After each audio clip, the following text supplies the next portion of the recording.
nickname.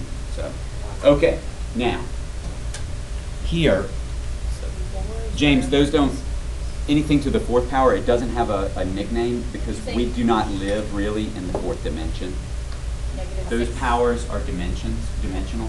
Squares are two-dimensional. Cubes are three-dimensional. Okay. All right. Example number 1, SK.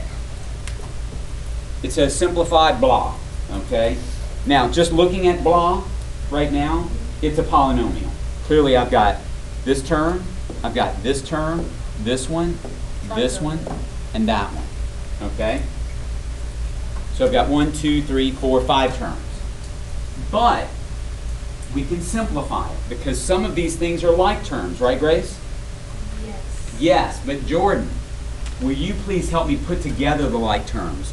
But Jordan, before we do that, I always look for the highest exponent of the variables first to help me organize because those are the ones that are going to go in front.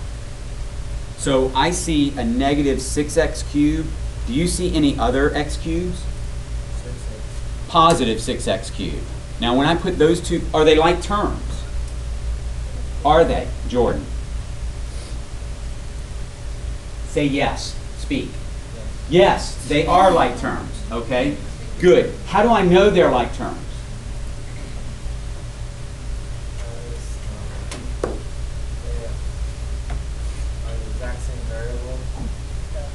They have the exact same variable stuff behind them, exactly. Okay, so that means I can put them together. But when I put these two together, what happens? I've got negative 6 of them, and I have positive 6 of them, which means I have none of them. Exactly. These two things just cancel out, and I don't write them down since they canceled out. Good, thank you. Clay, now I'm going to, what do I go to next? You go to circling all of them. Well, I've circled some of them. Which ones do I circle now? 3x squared and x. Exactly. Now, since I dealt with the x cubes, now I'm going to go to the x squares.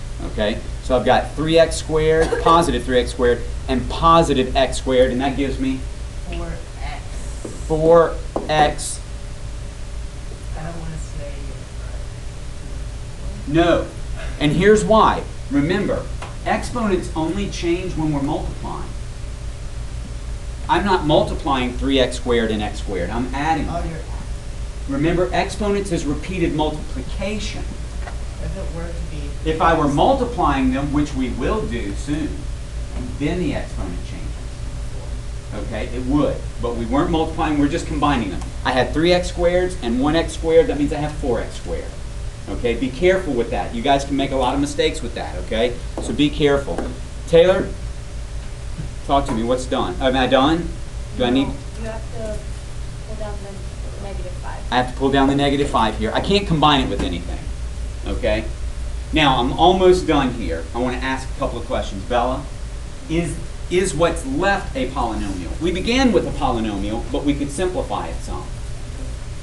Is what's left a polynomial? What kind of polynomial? It's a binomial because it has two terms. It has this one and it has that one. Okay, 4x squared minus 5. Are those two terms like terms, Kyle? No. No, so we can't put them together. We have to leave them as they are. That's it. We're done. Any questions on that? That's okay. If there's an equal sign, is it still? Then that's not an expression. That's an equation. Like if it was that and then equals 7, what's on this Then side? we would do our best to solve it. When it's on this side, it's still like wrong. Yes, it would because it's more than one term on this side. Remember, equations are two equal expressions. One expression on one side and an expression on the other side. And the one that's over here on the left would be a binomial. Okay? All right, good job. Let's look at the next one.